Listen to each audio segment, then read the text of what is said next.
The following is a clip from the Fully Inflated Football podcast. If you enjoy the clip and you want to watch the rest of the show, I have a YouTube channel that uploads each episode at full length. That link is in the description down below.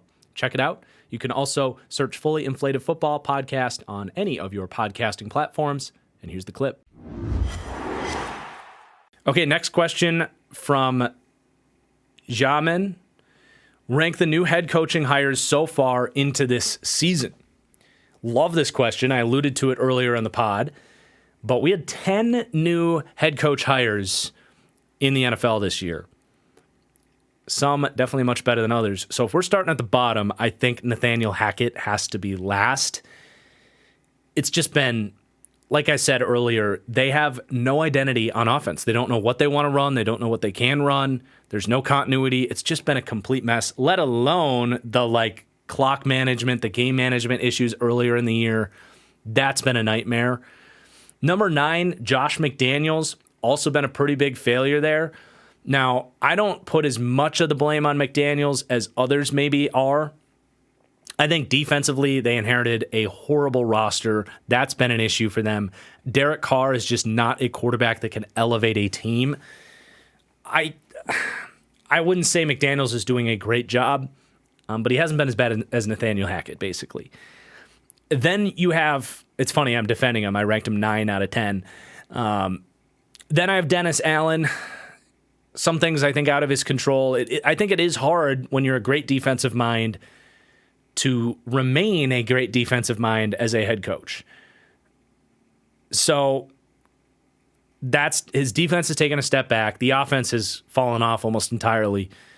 I mean, the Saints are in a train wreck season, so that's pretty straightforward. Those are your bottom 3. And then I've got Lovie Smith. I mean, it's just so whatever with Lovie Smith. I don't think he's doing a horrible job. I don't think he's doing a great job. He's not going to be there long term. That one's just whatever. Then Todd Bowles, number 6.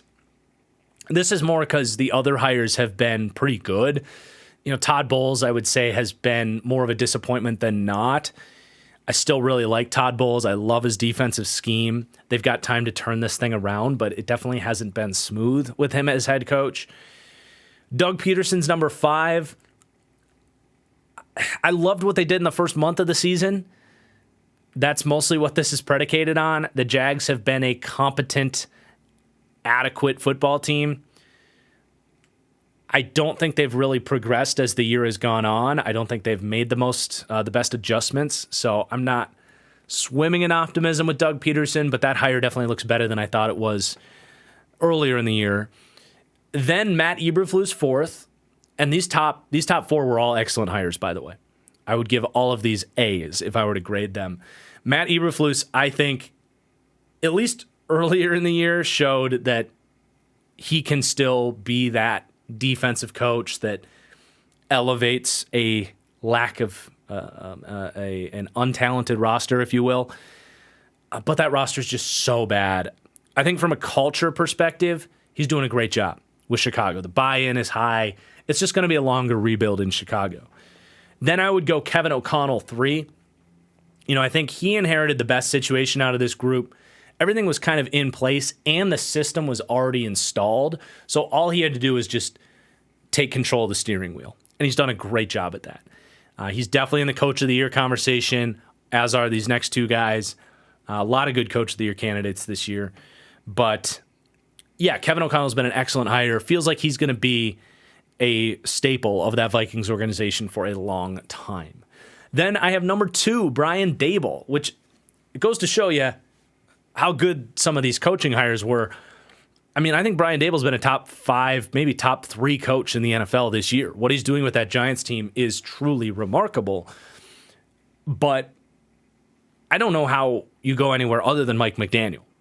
I mean, when you watch those Dolphins games, just put yourself in the shoes of their opponents.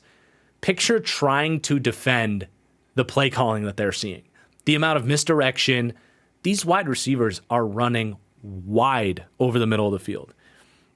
And what's so special is that it's not like they're running the same exact plays. They're mixing things up. And the amount of creativity that Mike McDaniels is bringing to the table, it's special. it's something I don't know if I've ever seen from a first-year head coach.